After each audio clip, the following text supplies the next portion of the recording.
Hello, everybody out there in the You Are Worthy Network. It's so good to be with you today. Okay, I have to, in total transparency, admit to you that I'm officially tired of the ice and the snow.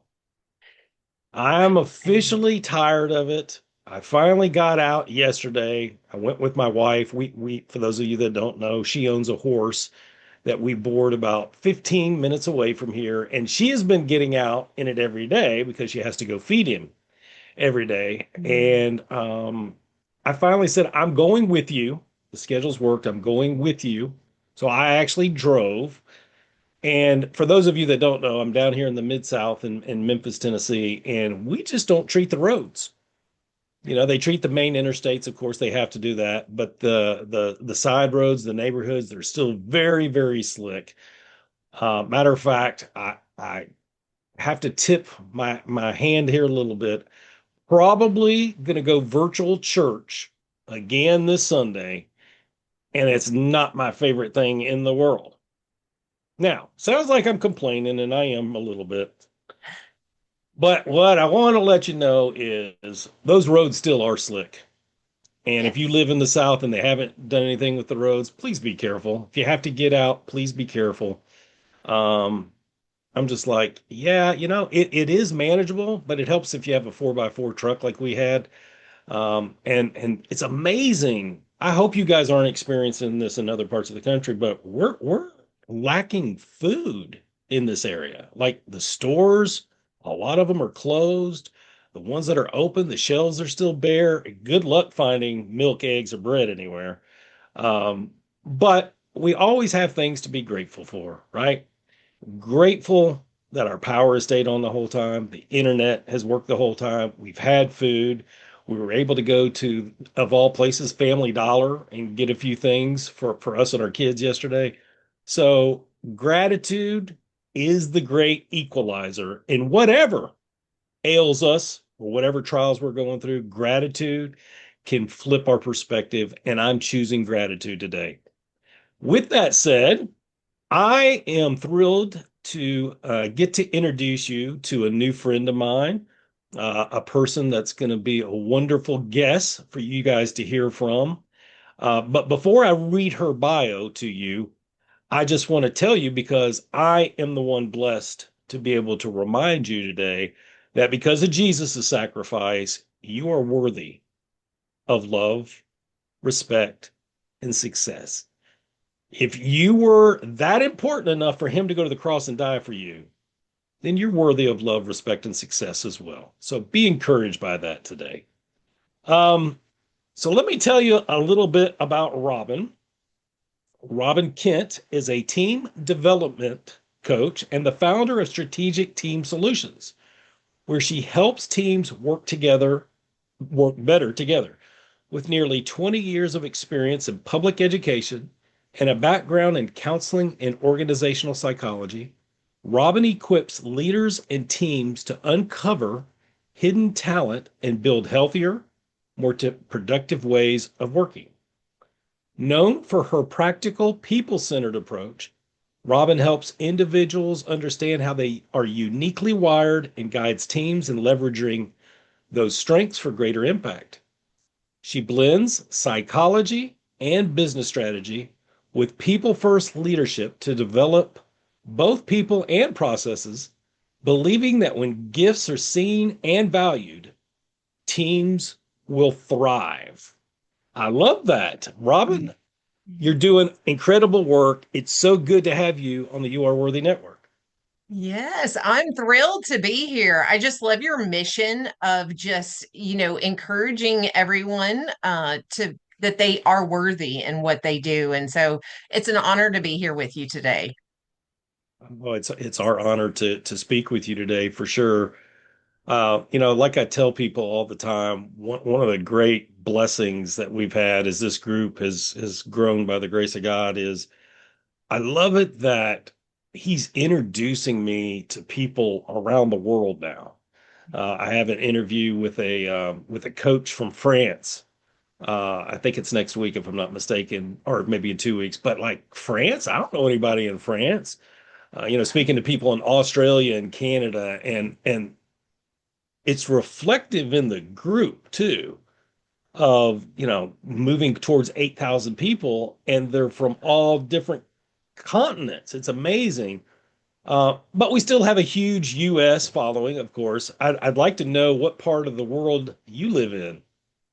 Well, I am in the cold snow ice that's not used to it either. I am in North Louisiana, so in the very north east corner in Louisiana. So yes, recently we had the crazy snow that we never have here, and we had the uh single digits. And in fact, earlier today, there was more ice sliding off the side of my house because it's melting now. So it was packed and now it's sliding off the side of the house. So, yes. Yeah, I've got to admit I'm jealous of you saying that, because that means your temperatures are getting to the point where that process of melting is starting to take place. And we've been over 35 3 days in a row, but it drops Yes. rapidly down to 10, 15 at night. And so the ice I mean, whatever melts just becomes black ice again. So y'all getting warm enough now, obviously, where the ice is starting to go away? It does go back and forth. So it came really Saturday when we were flooded with snow and ice and and all of that kind of stuff. Our schools have been shut down entire week. So public Yep. schools have been shut down just because there's still so many different patches of area where there is ice. We have been getting to maybe 45, 48 during the day, but drop below 20 at night. So Yep. it is that back and forth kind of thing. So, Yeah. yeah. Yeah. For those of you that may be listening and laughing at the Right. conversation that Robin and I are having right now, and I can say this, having lived for 30 years in Nashville and now 6 years in Memphis, so a lot of time in the mid South, Robin's in the deep South. Um, that I also spent several years in Kansas City and several years in Central Illinois. And so Mhm. I understand the difference here, but they just don't budget for the equipment. There's just not Right. a lot of snow plows. So they don't treat the roads very often here.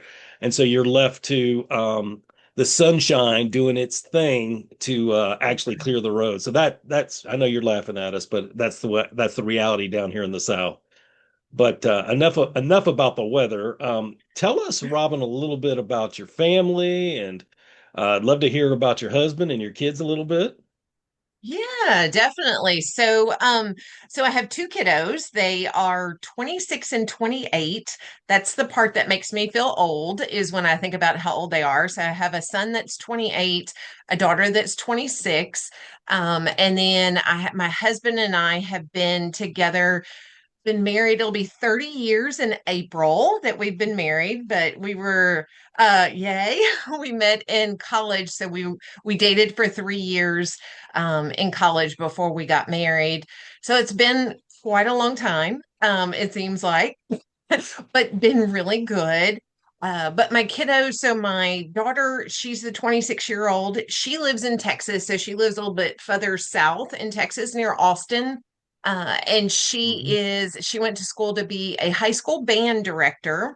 And she did 3 years doing that because music is her passion. She is a tuba player and played in, I don't know if you've ever heard of Drum Corps International, but Mhm. DCI. So she was part of Phantom Regiment and performed with them. And so now she's on the administration side with them.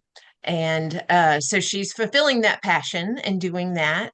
And then my son, who is 28, um, he's gone back and forth of what he wants to do in the sense of whether it's computer science or whether it is, something different in the psychology side of things. He's really got there. So he is still figuring out life in career world, but working hard.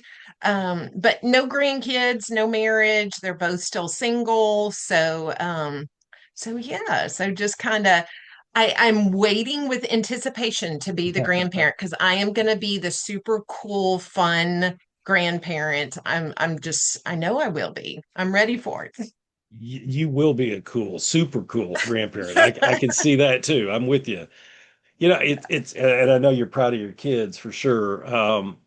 It's amazing to me how many people that I've met, and I knew quite a few even before, but I'm meeting people recently that were married in 1996.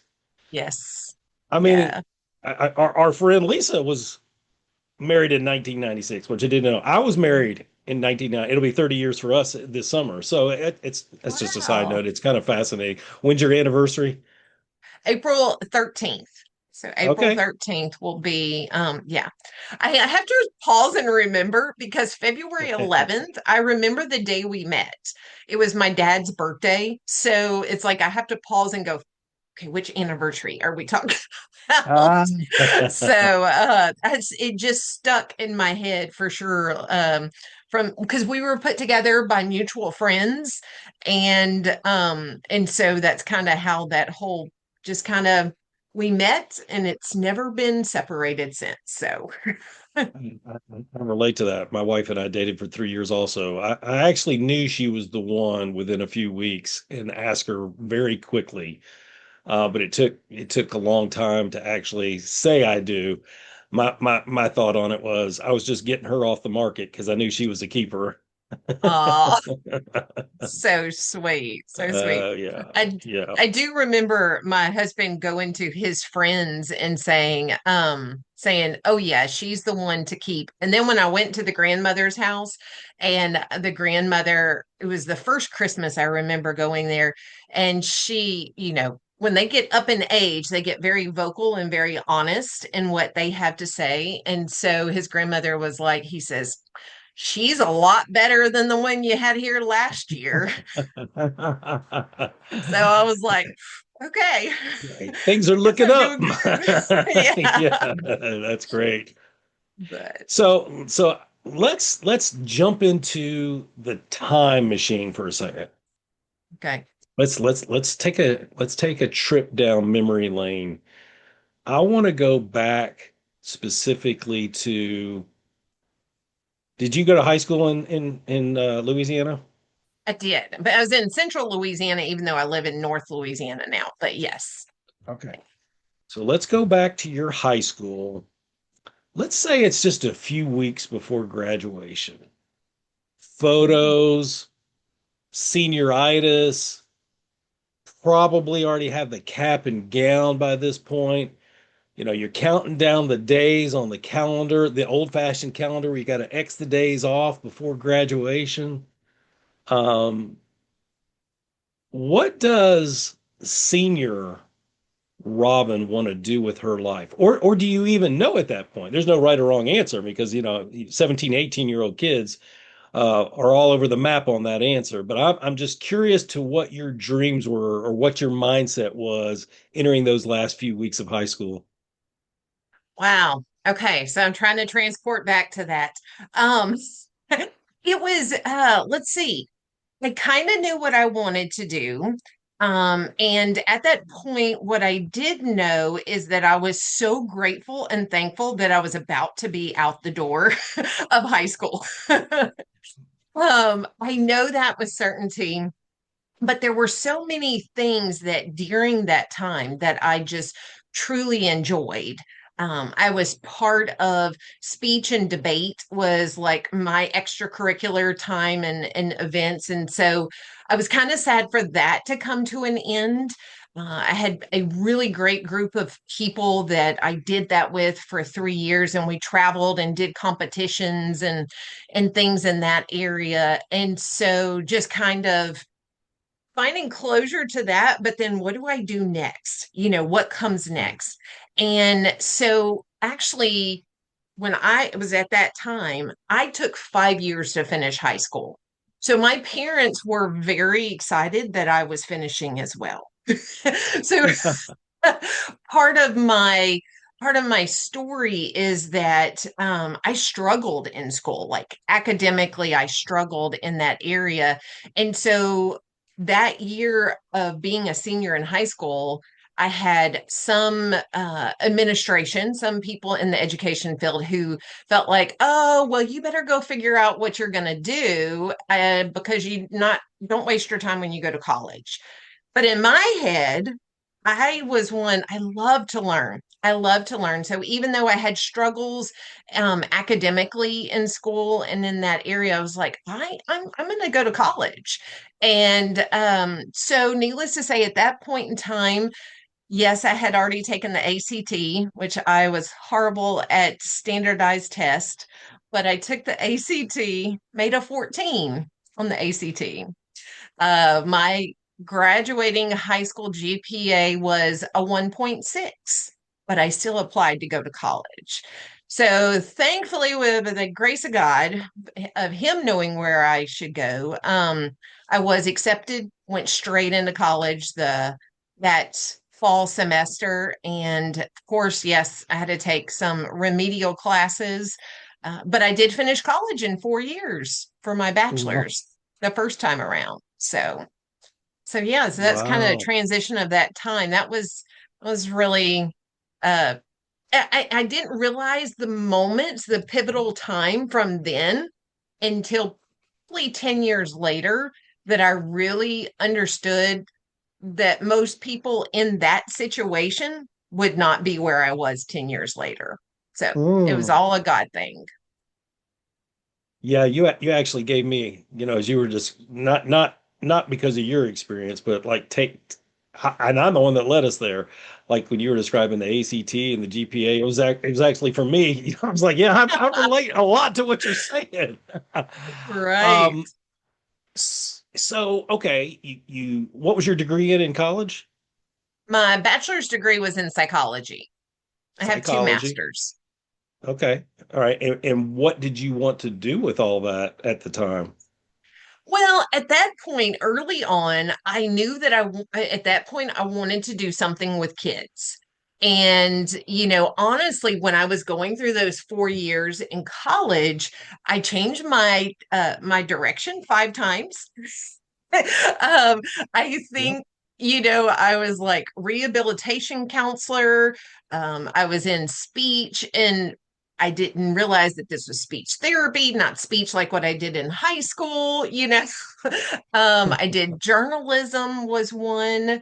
And that's kind of funny, just knowing the reason why I had trouble in high school was because I was dyslexic. So that's kind of Mm, interesting to think. Um, but yeah, so I went to the advisor and I was like I said, okay, I was like, this is what I want to do. I know that I want to do something with kids, but I don't know what that looks like yet. And so looked at my transcript of what I had taken and things like that. And so she was like, okay, she says, I think you should finish now with, a bachelor's in psychology. So I was like, sounds perfect. So that's kind of how we got to that point. It wasn't until probably 2 or 3 years later that I was really thinking along the lines to go into the school system and to go that direction to help kids. And so then that's when I went back to graduate school and got my master's and my first master's in school counseling. So, yeah. okay. So school counseling, I'm trying to get a gauge for time here. Are we talking about mid to late 90s maybe? Let's see. So I graduated high school in 92. I finished my bachelor's in 97. And then it was no, yeah, 2000 that I went back to grad school. And because my kiddos were like 3 and 5 when I went to grad school. So that's kind of where I'm matching it up with their birthdays. Tell us a little bit about that part of your career. Like I would assume even even the time difference between when you went to high school and these kids probably is a pretty significant change, right? As far as the kind Right. of things they're dealing with as kids that age. Because now you've got social media. Well, maybe Mhm. not quite yet. but you're starting to get into more technology. Mental health is becoming more of an issue. It's more Mm. documented. It's talked about a little more. Does that make sense what I'm asking you? What kind of things did you have to deal with at that point? As a school counselor at that Mm-hmm. time. Mm-hmm. Yeah, it was definitely, well, let me just kind of back up and kind of fill in some gaps for my story of when I was in high school and that kind of pushed me to this. So when I was in high school, so I kind of alluded that I struggled academically, but what it was like I failed English 1, had to retake it. I failed English 2, had to retake it. I took English 3 in summer school. And as I was told, I chickened out and took business English. But on top of that, I failed civics. I failed geometry the first time around. So Mm. I was the good student, as in behaving and coming to school and those kind of things. But I was struggling in those areas, but I still had this love to learn, this love to want to do better. And so that's how I kind of overcame that kind of stuff. But and two, to fill in the gap a little bit more too, so I spoke about the speech and debate, and so I had two people, two instructors, teachers, that were like, Robin, you can do anything you want to do in life, and they were just encouraging and all of this. But then I also had two educators that were like, Robin, like, you're wasting your time to go to college. I don't know what you're going to do. You're not going to be able to, it was just looking at my scores, looking at my success, you might say, in that, predicting what my potential is, predicting what I'm capable of. And so, as we're going through that transition of leaving high school and then going into the actual college and deciding what I'm going to do, I was like, I have to go help more kids. I have to help people understand that these test scores, these numbers don't predict what their future looks like.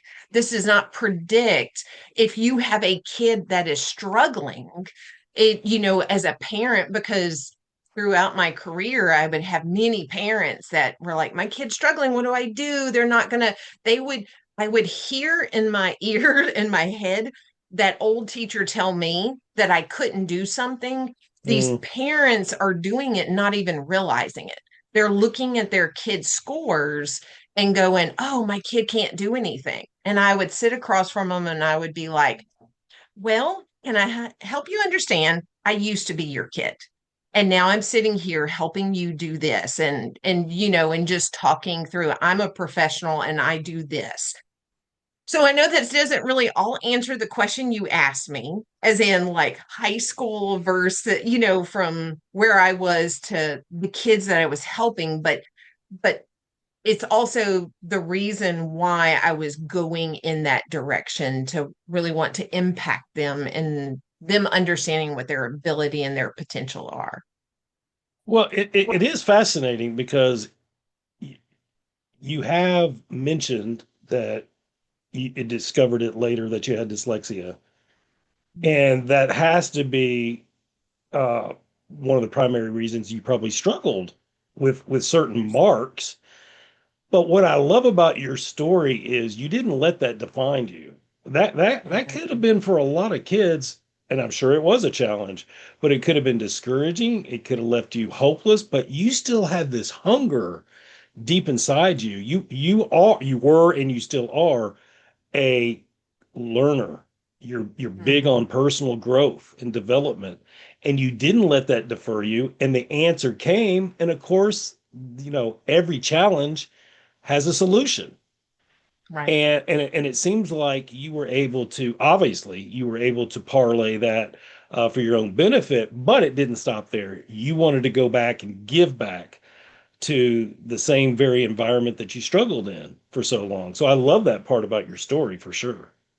Yeah. Yeah. No, it was just, seeing that impact, how we always say, to speak into people what you see, and like Mhm. positivity, and that the smallest, compliments that you give someone And no matter what it is, you don't know what their day is, and you don't Mhm. know the impact that it's going to make. And it might be the one thing they need to hear just to get over that hump or to move forward or to tackle the obstacle that's in front of them. And so I just felt that myself. I felt the power myself of how it was to me that I just, and still to what I do today, that's continually my drive, to help adults and individuals just see their potential and what they can do. And it was totally all a God thing. Like it is 100% that God got me through that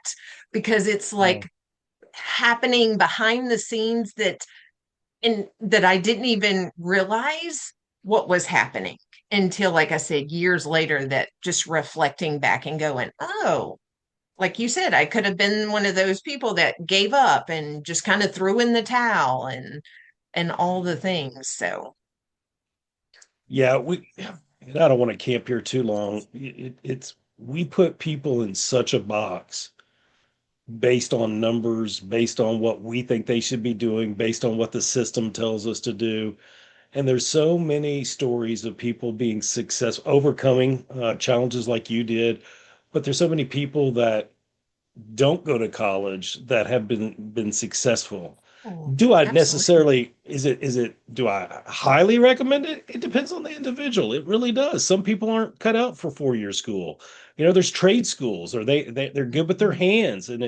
Anyway, I could go down that path. Entrepreneurs, there's a lot of people that have done well. Um, but I certainly love higher education. I don't want to be mistaken in that. So how long did how long were you serving in that role? So as a school counselor, I was in almost 20 years. So Wow. almost 20 years, and that I did primarily elementary and middle school. So I did not, I really enjoyed, honestly, middle school was probably my favorite just because that's the hardest time frame for the kids. Like I tell people still to this day that teenagers are my jam. Like that's kind of, those are my favorite people. Right now, one of the fun things I kind of get to do on the side note is I don't know if you've ever heard of Kiwanis Club, Kiwanis International. And so just recently, I got to become part of their organization in the sense of a key leader. So they have leadership camp for high school kids. And so I get to go for a weekend, Friday through Sunday, and go and I'm given curriculum and all of that kind of stuff, but I get to lead it and walk them through all of that. So that's kind of where I still get my taste of the little people or the young people. Yeah, yeah. I'm thinking, goodness, 20 years as a counselor, you definitely saw the changes of culture and how kids are being brought up and what they're being exposed to and their unique challenges today. Over that span, I'm sure you saw a lot because technology really skyrocketed during the time you were in that position. Yeah. And it's been 9 years since I left. So Mm. honestly, just the difference that it's been from when I left to Oh, now. Because oh, I mean, there was not Chat GPT, of course. There was not AI to kind of go down that whole route and everything. Of course, there were cell phones and that stuff because I kind of, also my kiddos, when I left, my youngest was graduating high school. So that was kind of the time frame um of when she left. So we definitely still had to talk about how old do you have to be to have your cell phone and how long yeah, can you have your cell phone and all of those kind of pieces. So, sure. Okay, so you set me up perfectly. So 9 years ago, so we're 2016, 17. Um, why the jump off then? And what did you jump to? really good question. So yeah, so it was, transition, maybe going into empty nest world, and I was like, because I was the mom, even though I had the job outside of the house, and stuff like that. But my kids were super busy, and and it was like softball practice and theater practice and all of these kind of different things. And I was like, Lord, what do I do next? Who am I? I was actually trying to redefine who I am and not mom and not Miss Kent, in the school system. And so it was truly probably a year before when I knew that my youngest was going to be moving out of the house and going to college. And I was like, Lord, what do I do next? Like, I just felt this little wrestling and nudge, of like, okay, there's something new. And so I went to my husband and I was like, okay, this was a little bit before spring break. And I said, I think I'm going to resign. And of course, he's like, and do what? you know uh so we went through that whole transition, and when I left, I had the opportunity to work with a friend to help her build her business and put her business online. I had never done anything like that before, but I was able to learn. We got to navigate through that and start building her business online. And so, honestly, probably over the first 7 years, I was doing a lot of online marketing, online building of branding people, learning how to build websites, learning how to do email marketing, all of those kind of beautiful things in the online world, the virtual world. And so entrepreneurship, of course. And then, the last 2 years, it's really been leading still entrepreneurial world. But I felt God going, okay, now you remember how you helped those people in the school system understand what their hidden talents were and their potential. Now I need you to go and help the grown-ups, because there's grown-ups still out there that I feel like were in my place 9 years ago of that. Who am I? What am I capable Mhm. of? What am I doing? And it just felt like in the last couple years that he's helped me reflect back to where I was at that time, to then now come here to, folks that are in the professional world, that are making those impacts and just helping them uncover their actual potential and their talents that they may not know or not know how to do something with it. So, yeah, I love how God transitioned you to that specifically. And so you doesn't sound like, tell me if I'm wrong, you had this grandiose vision for it. You were helping a friend, and as you went along, he kind of guided your steps and you grew a passion for it. Would that be accurate?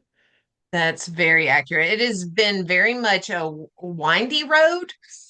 It's always been about helping individuals. I love helping people and serving, in that role of uncovering and realizing what's capable or what's possible. And so it's just been that continuous uncovering even my talents, uncovering what am I capable of, at 52 years old.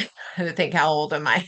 And Yeah. so just continually trying to uncover that, because I truly feel that there are things sometimes that we don't see in ourselves until we go through other stages or until things come up. And then we're like, oh, maybe I can do and are capable of something like that. So yeah, it was not a clear, this is what I'm going to do and this is where I'm going. I'm just kind of trusting the Lord and going, where do you want me to go next? Am I going the right way? Do I need a detour? Where should I go?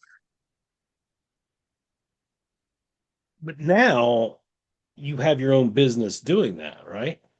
Correct. Correct. And so is there a difference?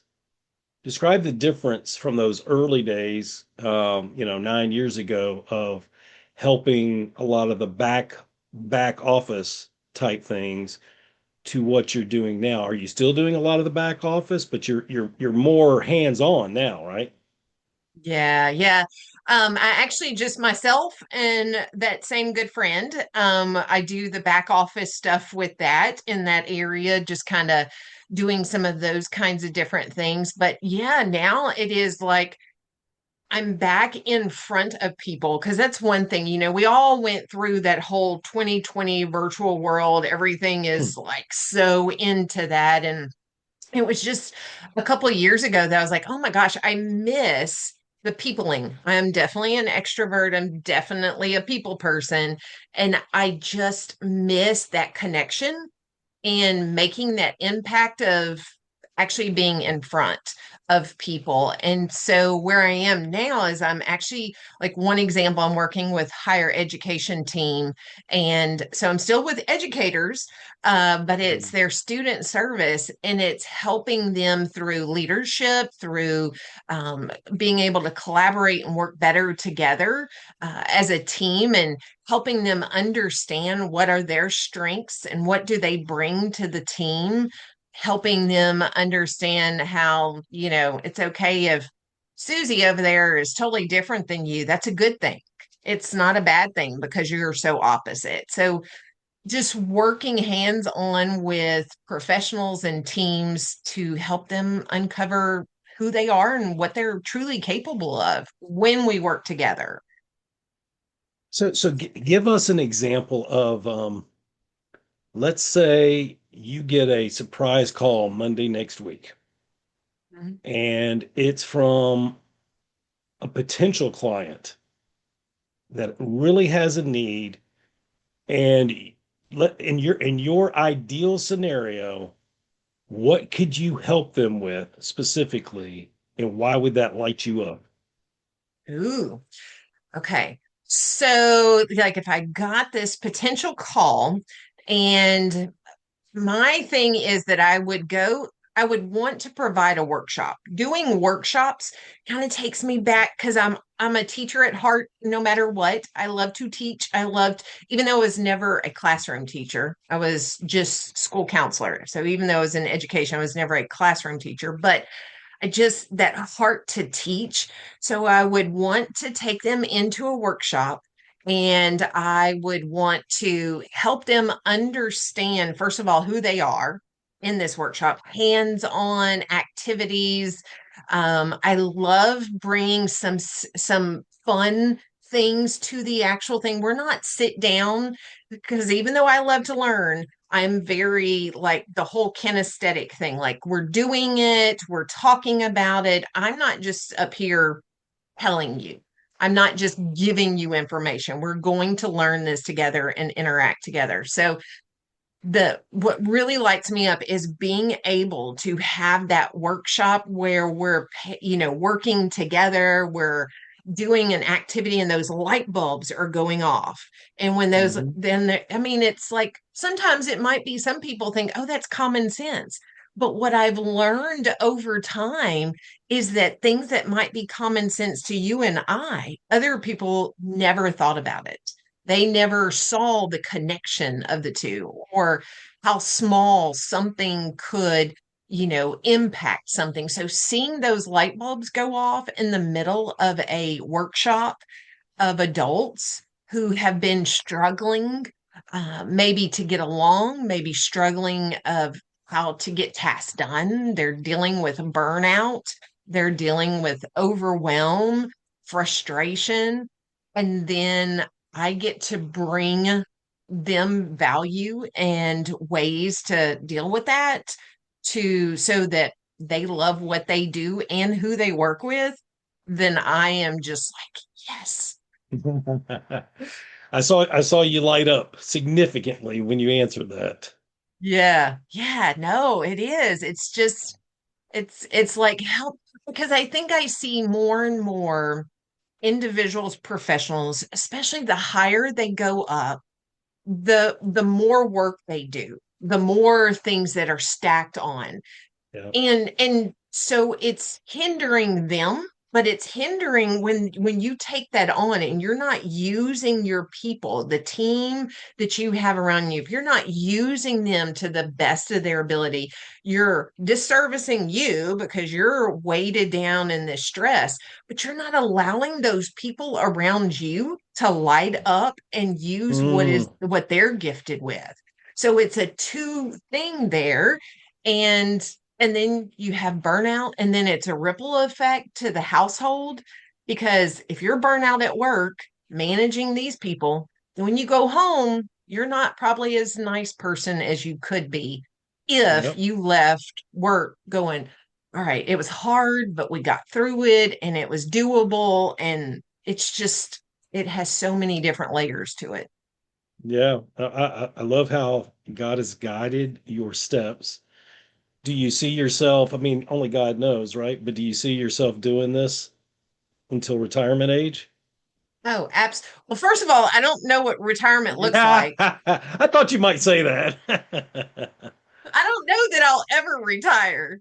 I mean, I can't see sitting and not doing. So, but yes, I definitely like this is this I could do all day because it's different. I am not one that likes to do repetitive same things over and over. So this is always different. It's always a different group. It's always different challenges that you can work together and solve. So it just fits all of the things that bring me joy. So, yes. Yeah, fills your heart for sure. Yeah, absolutely. So, would you say that that difficult part of high school,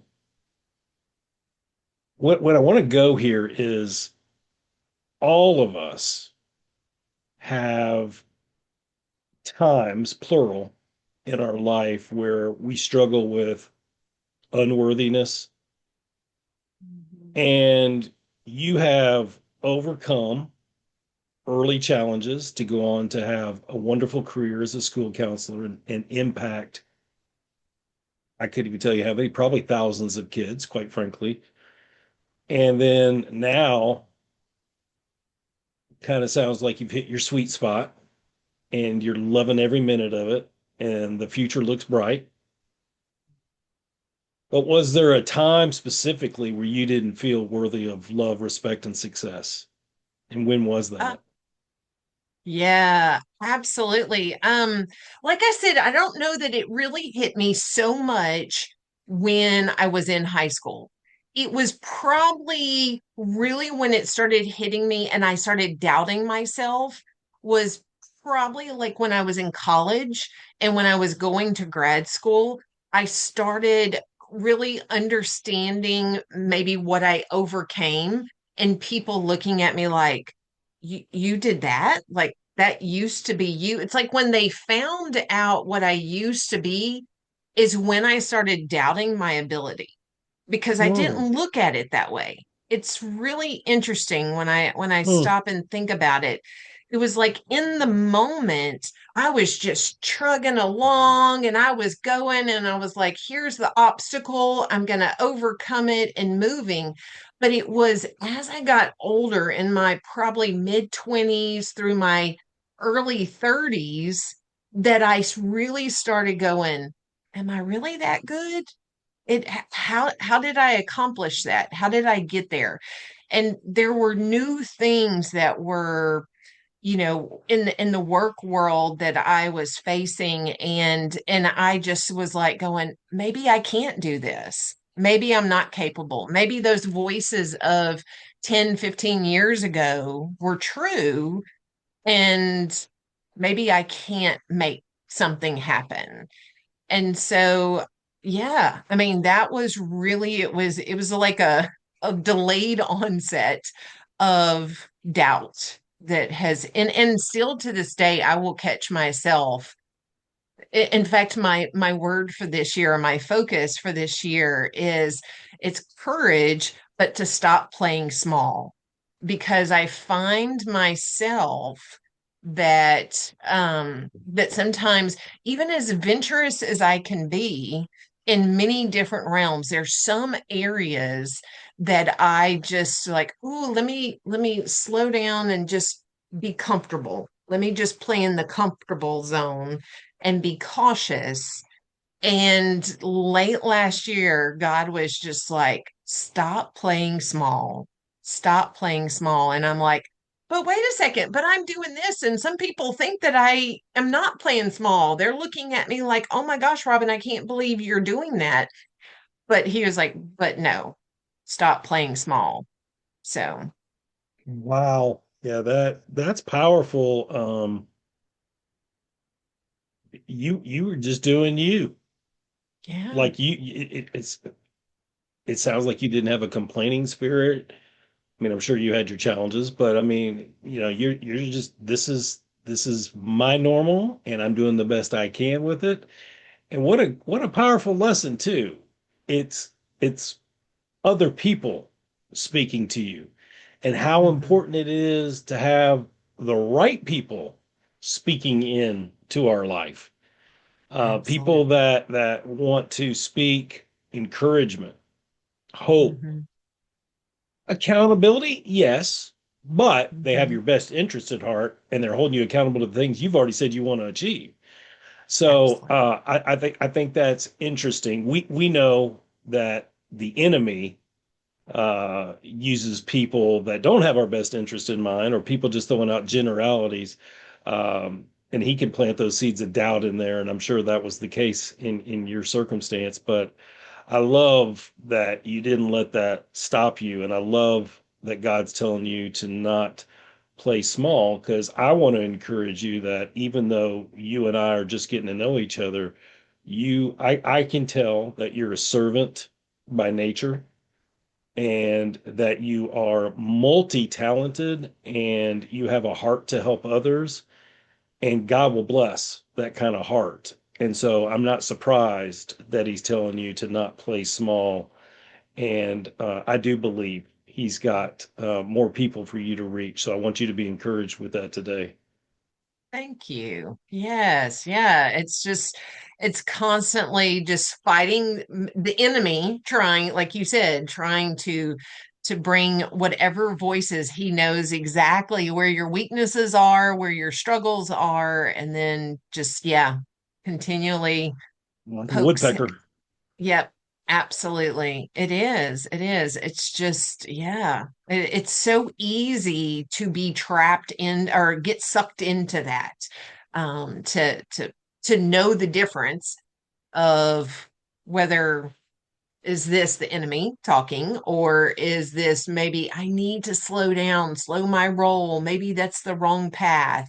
Maybe that's not where I'm supposed to go. But, just getting that clarity. But like you said, having the right people talk into you Yeah, and speak into you. And I truly believe that one of the things, especially over the last 8 or 9 years, is that I've just been even more intentional to surround myself with those people, to that's be right. so mindful, to be surrounded in the sense of whether it is raising kids or marriage or business or Yeah, whatever, but just being surrounded by those people that are going to lift you up and guide you in God's way. So just that, helping you do that's that.